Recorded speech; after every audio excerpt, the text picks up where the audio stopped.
డబ్బుతో నేను అమ్ముడైపోయానంటే రోజుకి 2 కోట్లు సంపాదించగలిగే సత్తా ఉన్నవాడిని నాకు డబ్బు ఏం చేసుకుంటాను మీరు చెప్పండి. ఏమి ఇస్తాయి నాకు చెప్పండి మీరు. ఇబ్బందిగా ఉంటుంది ఆ మాట వినటానికి. అరే బాబు, నాకు నన్ను విమర్శించే వ్యక్తుల్లాగా నాకు అంత కరువు లేదురా బాబు డబ్బు మీద. 5,000 రూపాయలు వస్తే అద్భుతం అనుకున్నవాడిని నా జీవితంలో. మహా అయితే నా జీవితంలో మా అన్నయ్య గారికి రక్షణ బాడీగార్డ్గా ఉండాలని అంతకుమించి నాకు పెద్ద ఆలోచన కూడా లేదు. చదువుకుంటా ఉండేవాడు అంతే. కానీ నన్ను మీరు గుండెల్లో పెట్టుకొని స్థానం ఇచ్చి రోజుకి 2 కోట్లు కూడా సంపాదించగలిగే సత్తా నాకు ఇచ్చారంటే నేను ఏం చేసుకుంటాను? డబ్బు ఉన్న డబ్బుని పంచేవాడిని. పార్టీని నిలబెట్టాను కదా, పార్టీని నిలబెట్టి 10 సంవత్సరాలు నిలబెట్టాను కదా. 10 years, 10 సంవత్సరాలు. దేనికోసం ఇది? నా అన్నదమ్ముల కోసం కాదా? నా రెల్లి సోదరుల కోసం కాదా? అన్న అని చెప్పే నా ముస్లిం అక్క చెల్లెల కోసం కాదా?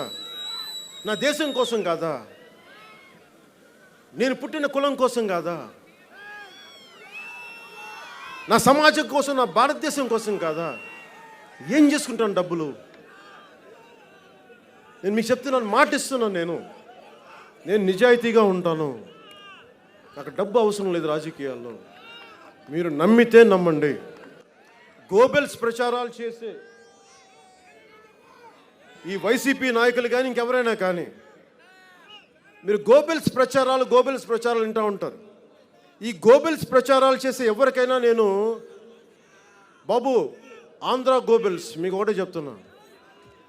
జర్మన్ గోబెల్ ఎలా చచ్చిపోయాడంటే అబద్ధ ప్రచారాలు చేసి చేసి చేసి అలైడ్ ఫోర్సెస్ జర్మనీలోకి వచ్చి బెర్లిన్లోకి వచ్చిన తర్వాత కూడా, హిట్లర్ బంకర్లో దూరిన తర్వాత కూడా అంతా బాగుంది చెప్తా ఉంటాడు.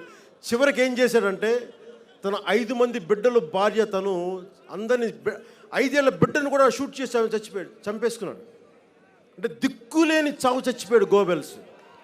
అలాగే జనసేన మీద కానీ మా మీద కానీ అడ్డగోలుగా మీరు మాట్లాడుతూ ఉంటే మీరు దిక్కులేని బతుకులైపోతాయి. మీరు కూడా గుర్తుపెట్టుకోండి.